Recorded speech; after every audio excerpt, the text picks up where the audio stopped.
अब हम छठवां अध्याय पढ़ रहे हैं, पापों के भेद का वर्णन। सनत कुमार बोले, हे ब्राह्मणों का धन चुराना, पराये का धन न देना, बड़ा अहंकार करना, बहुत क्रोध करना, पाखंड करना और कृतघ्नता, अत्यंत विषय प्रवृत्ति, कृपणता, सज्जनों से ईर्ष्या, पर स्त्री गमन करना तथा शिवजी के आश्रम में स्थित वृक्षों तथा पुष्प वर्गों का नाश करना और आश्रम में रहने वाले मनुष्यों को थोड़ी भी पीड़ा देना, भृत्यु के परिवार सहित पशु, धान्य तथा धन का हरण करना, पशुओं को चुराना, जल को अपवित्र करना, यज्ञ स्थल, बाग, सरोवर तथा स्त्री और संतानों को बेचना, स्त्री धनों से वृत्ति करना तथा स्त्रियों की रक्षा न करना, स्त्रियों के साथ छल करना, समय पर आय को न देना, निंदनीय का धन लेना, कूट व्यापार से जीवन बिताना, जिया के स्वाद के लिए सुकर्म में प्रवृत्ति न होना, वेद ज्ञान आदि को नित्य मूल प्राप्ति ही पढ़ना, अपने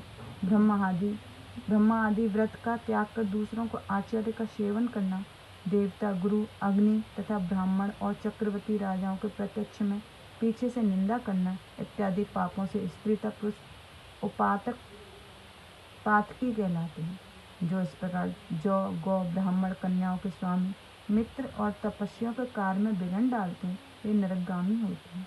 जो नित्य पराये द्रव्य को ठगते हैं, झूठा तौल करते हैं, ब्राह्मणों को ताड़ना करते हैं और ब्राह्मण शूद्र स्त्री का सेवन करते हैं, जो काम से मदिरापान करते हैं तथा ऐसा और जो भी क्रूर तथा पाप कर्मी हैं, जो अपनी जीविका के लिए दान तथा यज्ञ आदि करते हैं और जो गौशाला, अग्नि, जल तथा गलियों में विष्टा करते हैं और फेंकते हैं तथा जो कपट से शिक्षा करते हैं, छल से कर्म और ऐसे व्यापारों तत्पर जो अपने भृत्यों के साथ दुर्व्यवहार करता है और जो अपने स्त्री, पुत्र, मित्र, बालक, वृद्ध, दुर्बल, रोगी, भृत्य, अतिथि और बांधुओं को भूखा छोड़कर स्वयं भोजन कर लेता है, जो स्वयं तो मिष्टान खाता और ब्राह्मणों को नहीं देता, वह महान निंदनीय है।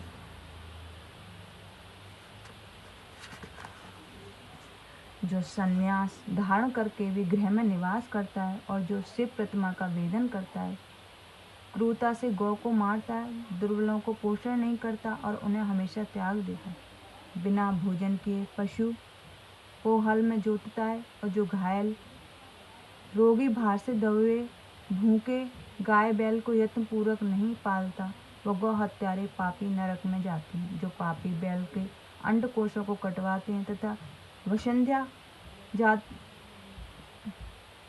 गौ को जोतते हैं, वे पुरुष नरकगामी होते हैं। आशा लगाकर आए हुए भूखे प्यासे, अनाथ, अन्न की इच्छा करने वाले, वृद्ध, रोगियों पर जो दया नहीं करते, वह नरक में जाते हैं। बकरा और भैंस का क्रय विक्रय करने वाले, कलाकार, बढ़ई, वैद्य, सुनार आदि जो कपट भाव से राजा के यहाँ नौकरी करते हैं, वह नरकगामी होते हैं। शास्त्रों का उल्लंघन करने वाले, जिस राजा के राज्य में प्रजा से घूस लेने वाले अपनी इच्छानुसार कार्य करते हैं, वे नरक में पड़ते हैं। इसमें कोई संदेह नहीं। जो राजा बिना चोर को चोर के समान, इसमें चोरी करने वालों को बिना चोरी करने वाला समझता है, वह राजा नरक में जाता है। जो घी, तेल, अन्न, मधु, मांस, मदिरा, ईख, दूध, दही, फल, शाक, काष्ठपात, औषधि, भोजन, जूता और शीशा, रागा, तावा, शस्त्र तथा शंख आदि का लोभ से चुरा कर लेते हैं, वह निश्चय ही नरक में जाते हैं। मनुष्य इन पापों से नरक भोगने के बाद शरीर को कष्ट उठाने में निमित्त संपूर्ण योनियों को प्राप्त करता है। उपरोक्त पापी मेरी आज्ञा से बड़े भयानक यम के दूतों से पकड़ ले जाते हैं, अति दुखी होते हैं। यमराज के लोक में जाते हुए जो मनुष्य स्वयं करता है, कर्म करता है तथा दूसरों से द्वारा कराता है, वह अनुमोदन करता है, उसको शरीर द्वारा, हृदय द्वारा तथा वचनों द्वारा पापों का फल भोगना होता है। इति शिव महापुराण 5वीं उमा सहित संहिता का 6वां अध्याय समाप्त। जय गुरु जी, शुक्राना गुरु जी। ओम नमः शिवाय।